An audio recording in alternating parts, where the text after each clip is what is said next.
Hi, and welcome to the Zen Superman podcast. This episode's title is called It's Okay to Not Feel Okay, because that's what I want to start normalizing. In all of these trainings and parenting courses and books, and you're hearing like how you should be and what an amazing, always calm, perfect looking, perfect behaving super mom you should be, and Instagram is full of all of these beautifully looking moms with beautifully well-behaved kids. Well, let's call it what it is. Let's also make it normal to not be okay, not be perfect, so that you understand you're not alone. And hiding, pretending, and avoiding and putting on masks and facade is not only super draining for you and making you feel even more isolated and stuck, but it's dangerous and it's not necessary.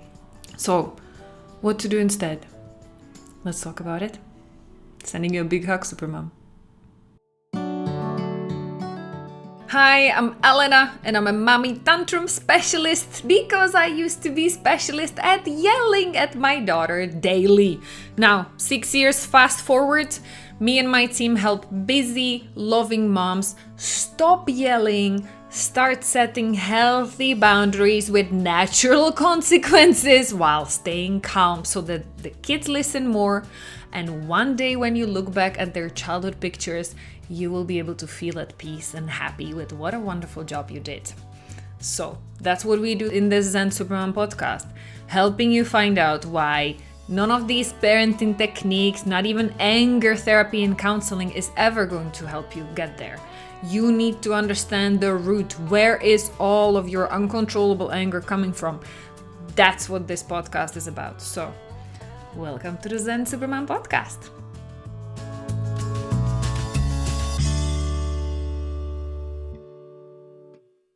And before we go any further, don't forget to subscribe so that you get notified when the next episode is up.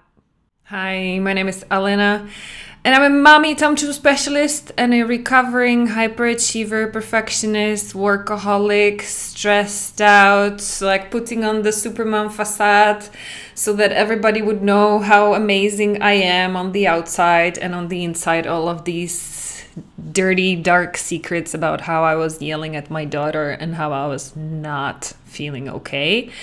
Actually, exact opposite. I felt like a total failure. And even more so because once I had my daughter, I realized like I didn't want to go back to my corporate career, which was amazing, highly paid, feeling safe to a big extent. But I knew I wanted to continue with my coaching business, but I was struggling at that time.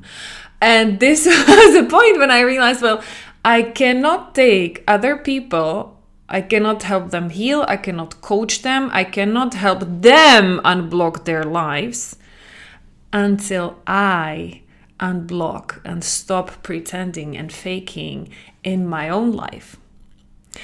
Aha. So I know many of you listening, you got here because you're a mom and you're struggling, or maybe a dad. Hi, welcome too.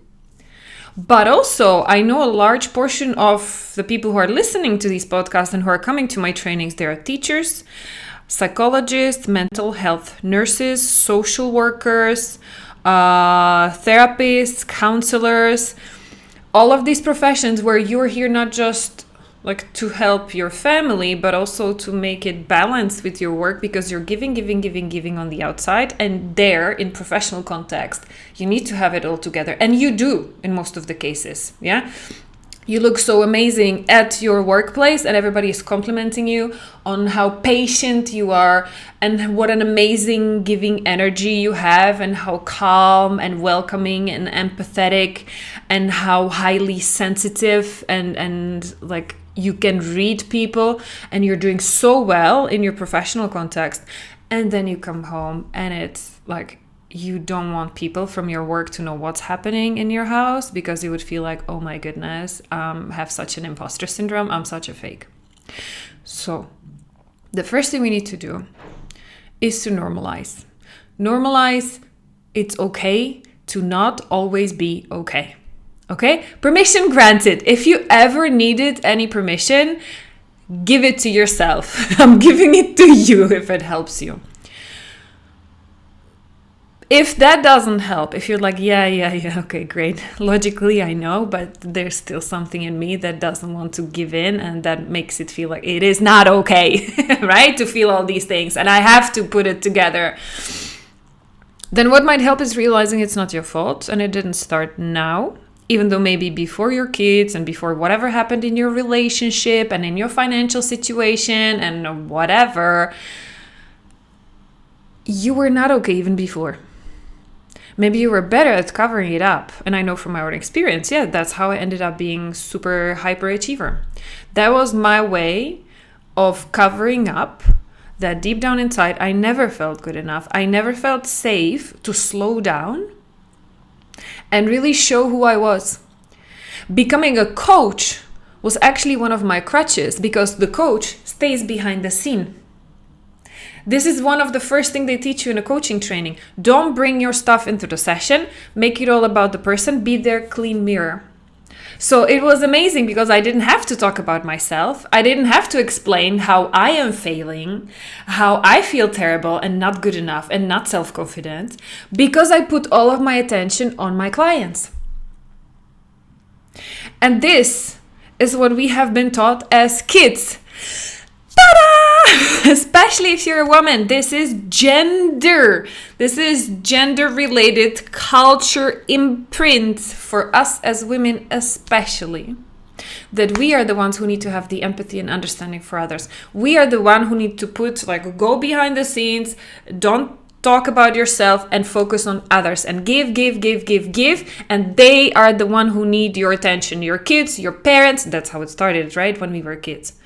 Our parents were going through so much, or I don't know how about yours, but most of the people I talk to, their parents didn't have the ability, the capacity to handle their own emotions. There was so much going on in their lives that it's very often, if it was two-parent family, then the father was too absent because he was working too much, often like even away from home. Or if he was locking himself up in his own addictions and crutches, and there was so much alcohol, drugs, abuse, or avoiding. He was just like numbing, freezing, and you could play with your father, but you could not have any emotional discussions about any like emotions, feelings, or any of this stuff what was coming up for you, because he was not like, he would blank and he would make it into a joke and it was not available. And then your mom was the one who had to carry all of this, like everything that dad didn't do, pinka on mom, right? And so then moms, either you had like a super mom like mine,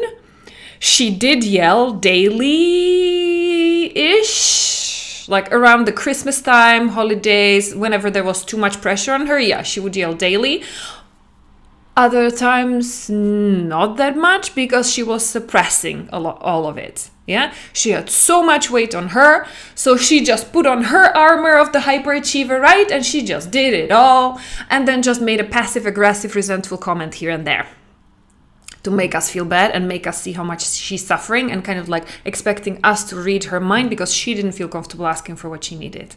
Okay, that was the pattern. I'm also meeting lots of women who are telling me, no, whatever you're talking about, my childhood was amazing. I don't want to paint it black. I don't want to blame anything on my parents, because my mom, actually, I don't ever remember her yelling.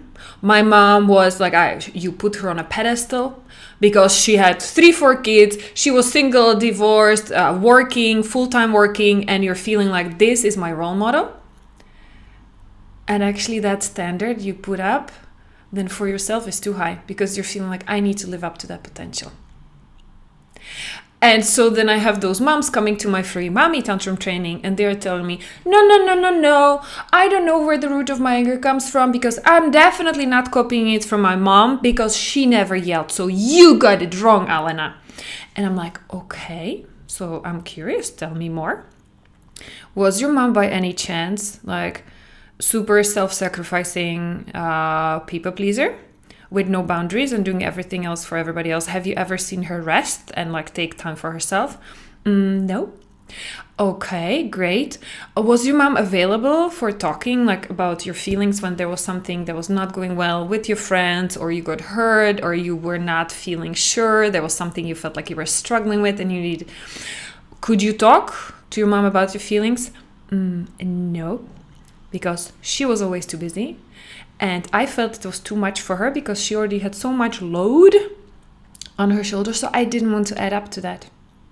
And then even there is other extreme I talk to people whose moms were already like collapsing inside, and the kids, they feel it. We underestimate our kids so much, right? We treat them as little stupid puppets that have to be dressed and fed. They have very good energy antennas. That's a part of their survival mechanism before they even can understand language. They can understand your emotions. So these moms I talked to today, when they were kids, they understood my mom. She's wobbly emotionally. I cannot come and tell her about my feelings because she's handling so much. So I'm her security blanket. I am her listening ear. I am her parent because she needs to talk to someone because it's too much for her. So then these kids, these little girls, they had to shut down their own emotions and be there for the mom. Does that make sense? So these are all possible different scenarios of situations, and you can let me know. Please reach out and let me know if you went through something like completely different, and so you're not making the link and you're like, okay, this makes sense, but my childhood was different and it doesn't fit. Let me know. Let me know so that I can make a podcast episode about that as well, because if you are going through something like different, unique, there is a high chance there are another few 100,000 women who are feeling uniquely disadvantaged in the same way. Yeah, so let's help them too. But in general, this is the setup, this is the dynamics, and then this is the blueprints of dynamics of relationships and handling, or better avoiding dealing with emotions that I track. I see that in people who are coming to my space asking for help. I see it even in coaches who I'm talking to when I'm hiring for the team because we keep growing. And there were even coaches I met, and this is so funny. This is one of the crutches, okay? We are moving on. This is one of the things that people are using to mask, or they're trying to help themselves, okay? Learning. Learning is one of the healthy ways. How I see, and that's what I logically do, I see it in the coaches, in my colleagues, therapists, trauma specialists. I studied with so many, right? It's so many different classes and so many different groups. And then when I was hiring for my team, I met a lot of people as well, and I talked to them. And one of the first things I'm checking, kind of like not asking them directly, but by observing, by listening, by watching how they present themselves, how they talk about their life and their practice, I have my antennas up to check, have they healed themselves? Because again, as I mentioned earlier, you cannot help other people get further than you got. It's not that you need to walk my path and take exactly my advice and follow the steps I took. No. But you need to understand what obstacles, like I need to understand what obstacles I overcame. I need to remember what was blocking me in general, and how I worked through it so that I would not get scared, I would not get intimidated, and I would not get triggered and emotional if somebody comes and tells me like a very, very sad and like totally crazy, hurtful like story about their childhood, right? Because you wouldn't believe it. Like I met a few coaches who told me like, I sometimes get emotional coaching my clients and I cry when they tell me about their pain. And I'm like, okay, this is great for empathy and it's good that you can feel other people's emotions. But for me, that's a red flag. Because if you let yourself be drawn by the pain of others, then who's helping? Like, then there are two people drowning, and who's the one who's going to save you guys, right? And this is something also bringing it back to you if you're not in any kind of mental health care profession, even if as a mom. We often get connected and we are so well tuned to our kids' emotions that if our kids are hurting, if they're going through big stuff, I felt drawn into my daughter's like spiral vortex when she was feeling pain. I started feeling the pain too. And so then there were two kids crying, right? Or then on the other hand, when it became too much for me, then I was like, I had to shut it down. not to get drawn to it because I felt, no, this is too strong. And if I let her draw me into her pain, I'm going to lose myself in that pain. So then I shut down and I became numb. I like froze my emotions. I became like a mechanical robot. And I was like, do this, do that. I see you crying. I don't care. We need to do this. And then we can talk. Then I can give you a hug. But like, tak, tak, tak. Like a total robot. So why I'm sharing all of that with you? Because again, let's normalize not being okay. I'm hoping that through sharing some of these examples, you understand why it happened to you, why this is your pattern, why you actually made it normal to hide because you feel that's what's expected from you and that's what you were shown, that's what you were often rewarded for. But you see the impact of it now, right? Because the impact is that either you will get sucked in other people's emotions when it's too much, or you will freeze it. Yeah. And that means then there are two people that have to be saved now. You can't help anybody and you can't help yourself. You can't be a healthy role model for your kids. So what is the way instead? Well, let's first of all talk about what is not a way to solve it. So as we started talking now, the way how to solve it is not to keep pretending that you're okay. How is that working for you? It doesn't. It just extends the time of you doing nothing, but doing nothing is also a decision and it has an impact. Because most often things are getting worse before they become better, before you start attacking it. Yeah. It's not a solution to drown your pain or fill the void inside. Comfort yourself, regulate your nervous system by using any crutches.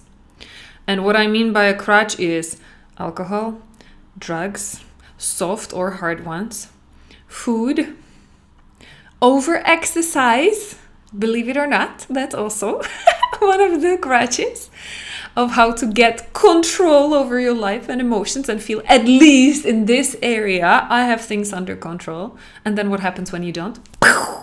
It all bursts out. So all of these it's no-brainer, right? Like, duh, of course, these are crutches and you need help. So I'm not addiction specialist, but I would highly encourage you to go look at it, because this is one of the things that we also see a lot, also with our clients, people who are already inside the program.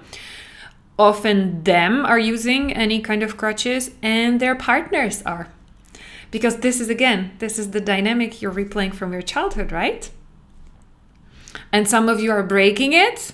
I meet a lot of women who already broke that generational cycle and they did not marry an alcoholic man because their father was an abusive alcoholic. So well done.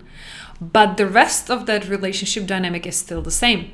You got together with the guy because he's the guy who makes you feel safe. He can take care of, he's like giving orders in a way so you follow. And he appreciates you being self-sacrificing people pleaser, never saying no, always like molding and always doing more by yourself because he's used to not doing that much. So you're a perfect match. Match made in heaven, right?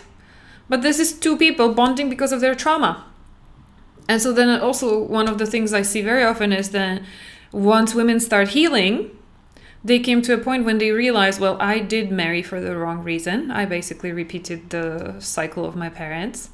It is time for me to start setting boundaries. I am no longer willing to tolerate the abuse or addictions of my husband, of my partner. And it feels scary like hell. Like, what do I do next? Right? So that's actually, it's the point when you will need support. Yeah, not only people who went through something similar, but that safe space that will build you up and that you will not go from one traumatic relationship to another and just keep repeating the pattern. But the work starts with you, first of all, healing your pattern so that the next relationship, even further later on, the next partner you're going to look for is going to be a healthy, safe partner.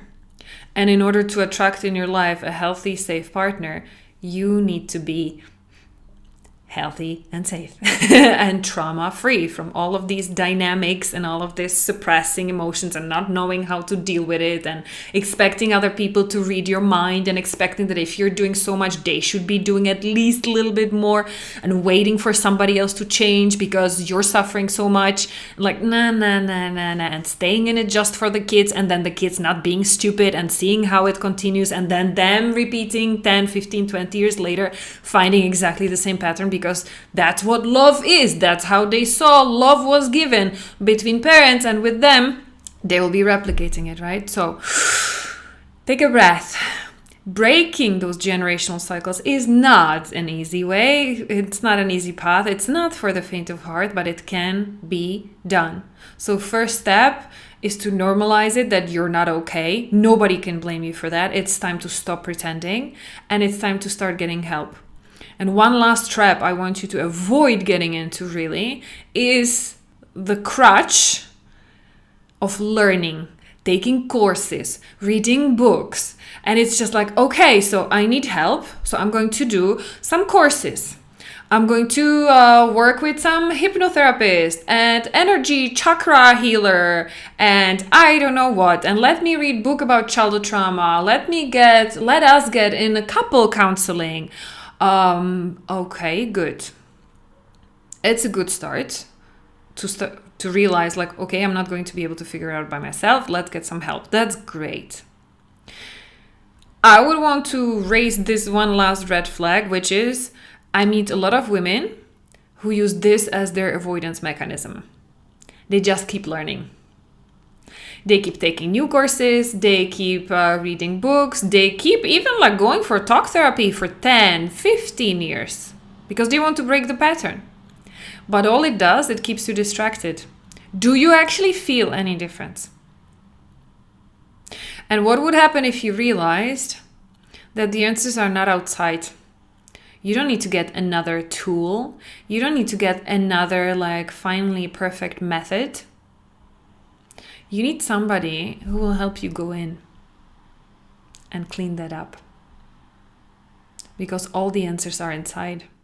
Once you reset those trauma mechanisms your parents gave you, you will not need anything else. You will not need any miraculous hypnotherapy for this. You will not need any chakra healing. Your chakras will automatically open up once the trauma is out. You can be doing half-an-hour meditations and all of your yoga. That's fantastic. But for me, that's like sprinkles on top of a nice cake. But you need to bake that cake first. You cannot be putting sprinkles on a pile of poop, which is what's happening right now. Inside, you have a pile of poop. You make it look like you dress it up in sprinkles so that it looks like a beautiful cake on the Instagram pictures. But if anybody would look close enough and start sniffing, they would feel like, nope. Sorry for the two visual metaphors. I'm trying to lighten it up to make you smile as well a little bit so that we don't take ourselves too seriously and too heavy. But you get my point, right? Learning is great. Getting new information is great. But from my own perspective, I used it as an avoidance mechanism. I was like, I will be happy when. I will find all the answers when. When I get this new course. When I start working in this like new program with a new technique and new training. I cannot tell you. And this is, by the way, another rant a little bit for all the coaches and therapists and counselors and teachers out there. This is another trap we fall into. Because usually people in these professions, we have a love for learning, right? And growth. It's one of your values probably. One of the qualities, your personal strengths. And one of the things like that spark you up. You love it. You love learning and growing, and especially then if it's for the sake of helping somebody else, because that makes us feel not selfish and like a giving. Fantastic. Now, what would happen if you would start getting curious in which situations you're using that actually as your ego crutch and this avoidance mechanism? Because it's much easier to take the next course and start working with the next coach. It's much easier to do that than actually start practicing what you already need. You already know you need. I got the tools. I got everything I needed in 2 key trainings I did as like a coach, as the one who's supposed to help. Yeah, it was the trauma training, because that helped me clean up my childhood and even become aware, because I always thought I'm like a happy childhood, I have nothing to work on. It's fantastic. So that one was like eye-opening to see all the patterns from my childhood and from my parents. And then the second training that I ever needed, and that I'm using until today, years later, is the mental fitness piece, because that helps me set up and start listening to those voices in my head and realize that my hyperachiever, control, perfectionist, like, I am not my work. I am not my ambition. I am not my ability to drive. I have these skills. I have empathy, but I am not. Like, that's not me. I have it, but I'm so much more. I don't put my identity around it. So then I don't need to use all of this learning and keep learning, keep getting better, keep having more certifications so that I can put it on my website and I have more proof and credibility. All of these were crutches. So I remember it. I was just thinking about it. Yeah, I was just thinking about it this morning. It was a year and a half ago. I came across a new method, and it was promising rapid results for clients to heal like things they didn't even know they had in the past. And they were promising in just like one session, you can do it with your client. So it's amazing. And it was like 8,000 something training. So the only reason actually why I didn't take it back then was the money, because I was like, okay, I'm not ready to put so much money in this training. But looking back, like already half a year later, I realized I'm so happy I didn't do it. Because it was just my way of avoiding and trying to distract myself from the real work. And the real work was about working with the tools I already had. And I see that also from a lot of our clients. So if you're listening there, Zen Supermom or Super Dad, it's very tempting. They finish their 3-4 months in the program. They feel the difference. And then they get quiet. And I come back to them a few months later. If I didn't get any email, I didn't see them in a group call, I'm like, hey, I'm curious. How are you doing? Smooth sailing? Like, are you gone and silent because everything is perfect? Or maybe not so much? And they come and they feel almost ashamed to say like, hey, no, I fell off the bandwagon. I stopped practicing. And I'm taking this like new course. I'm reading this new book. And I'm like, okay, let's pause for a while. What is the problem? Where are you stuck? And they explain to me, and we like dig in deeper. It's the same thing. They just forgot to practice what they already had because it's boring. The mind has a better kick. And especially if you have hyperachiever there in your head, it has a better kick of like, let me do this new thing. Or restless, hyperachiever and restless as well, because the restless will keep moving. What's the next thing? What's the next shiny, better? What's even better? How I can do it even faster? And watch out for this trap, huh? That's the reason why I'm doing this podcast episode, because I had it this week at so many places with so many different people who are at different stages of their journey. And I'm realizing it as well because we kicked off advanced level. So the moms who are doing the basic program, which is 4 months just to clean up, stop yelling. After they are done, they stop yelling, they start cleaning up other areas of their lives. And they were kind of like bored a little bit. And they were like, okay, we are ready for more, give us more. So I created advanced level, which we started a few weeks ago. And the first masterclass I did for them, I told them, less is more. I'm not going to keep giving you more tools. It would be very easy, actually. This would be the most simple way for me, just to go back to the 15 years of what I'm doing, like in psychology, coaching, trauma healing and everything. I could just pull up all of my books, take out the most fun processes and tools and just keep throwing it at them. Every like twice a month, I could just feed them everything and I would feel so good because I'm such a hyperachiever. I'm doing so well for my clients. No, this is what I told them in the first masterclass. I told them I'm not going to keep throwing things at you. Less is more. You have to realize you already have all the answers from the basic program. For a basic cleanup, you don't need more than this. It's all about reminding you to keep going deeper and keep practicing, even though it feels boring. Because many of them will come and they will say like, oh my goodness, and this just happened in my life and I thought I'm done healing, but now I have this new problem and I'm back at the beginning. I'm like, no, you're not back at the beginning. Maybe you cleaned it up with your kids. Now your relationship is like, red alert, and you have to decide, should I go? Should I stay? Do I kick him out? Like, what do I do? This doesn't mean you're back at the beginning. This means you just need to learn. This is an opportunity for you to learn how you keep applying the same tools and understand the same tools that you learn with your kids actually are the key to help you in any other relationship and area of your life, because they follow the basic principles. We are not just doing things on a surface level, just like say this to your kid when they are not listening, say this to your kids to make them eat veggies, and say this to your kids so that they are on time in the morning and you are not late for school. No, we go deep to the reasons. Why are you freaking out? Why are your kids not listening? And we go back down to these core emotional needs and any traumas that prevent you from seeing and connecting with your kids. And that's why this is the same core that needs to be addressed at the bottom of your relationship with anybody else. That's the beauty of it. So this is my reminder to everybody now, wrapping it up, going back to like what your key takeaways might be from this podcast episode is: it's totally okay that you're not okay, even if you have done already 20 years of learning and healing. It's normal, because it might be just life either reminding you, go back to your practice, or look, this is an opportunity how you can take your practice even deeper. It's another area, so it's normal that you freaked out and you're like, oppa, what do I do next?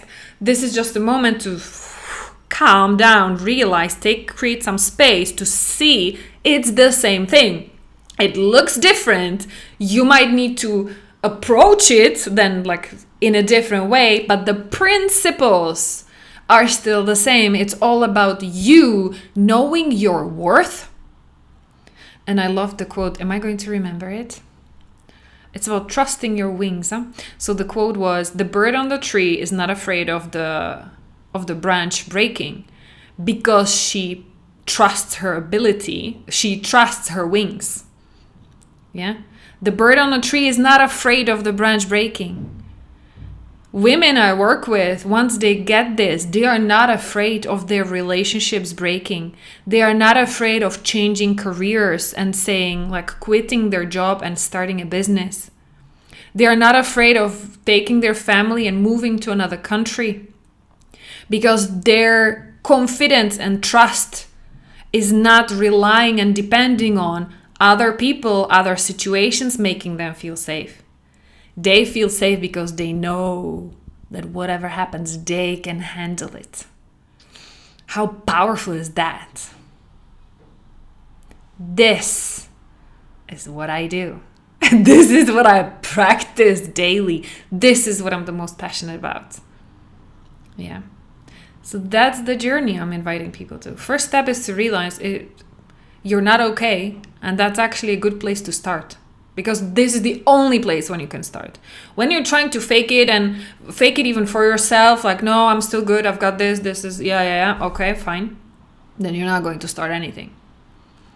First place is to realize and normalize it's fine. Take your time. Take your time to cry. Take your time to grieve the relationship that you thought you're going to have for the rest of your life and it just blew up in your face.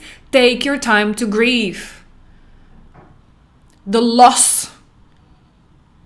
Because it's not just like that we need to grieve if somebody dies. If relationship breaks, it's like something dies inside of you. The you who thought you're going to be with this person forever. You're not. So it's like part of you needs to go. You need to let that go and mourn it, cry about it, or like let all of those emotions, give them time to come up, and then slowly, when you're ready, let them go. Yeah. But realize it's okay to not fake it. It's okay to stop faking that you're okay. and admit it, at least to yourself. You don't have to shout it out to the internet to say you can, but you don't have to. But you need to admit it to yourself at least. Yeah. And also share to your loved ones. If you're then on the edge and you're breaking down, you're breaking promises, you're having big emotions, you're having inappropriate reactions that might be over-exaggerated based on the trigger, based on what somebody said, let them know, I'm sorry I overreacted, and actually it doesn't have much to do with you. It's because I'm going through some stuff.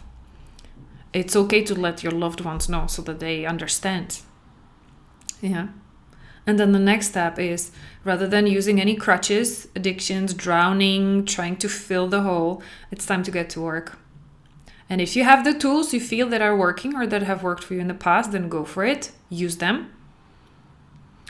And if you feel like you're missing those baselines and those principles for cleaning yourself up so that you finally feel like I'm good enough and I'm strong enough to handle whatever life throws at me, then find people like me or reach out to us to see if we could help you too.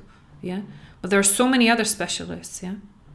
Reach somebody who your intuition tells you they can help, and also who is very open about their own journey, and they keep working on themselves, so that you understand they will not get triggered by you, and that you have the trust that they are working on their path.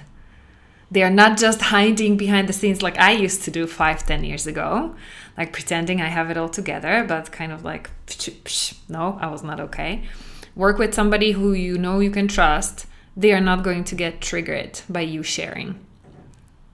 And what I do now when I start working with a new coach or mentor, like I'm watching their podcasts and stuff where they talk about their own journey, but also like in the past, I would then ask in the initial session if they have a coach or mentor.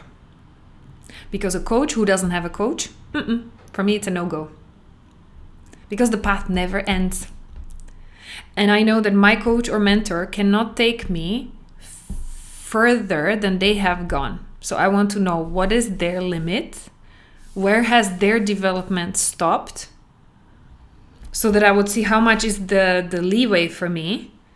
Because the moment I feel I have outgrown my coach, I'm switching. And I have changed coaches in the past and mentors. Because I felt like they could help me only so far. And then I felt, not from arrogance or my ego, like, oh, now I'm better than you, so I go somewhere else. But I kept presenting problems and they couldn't help me. I was stuck with them. So we had to part our ways. And then I looked for people who are several steps ahead of me again, so that I could get pulled in and sucked in and like get closer and get the shortcuts, because they knew what I had to work through. That was deeper than just on the face level, the questions I was asking. It's not about answering my questions. It's about realizing, well, what's underneath the question that blocks me? Because the question is a symptom. That's what I do with my clients inside the group as well.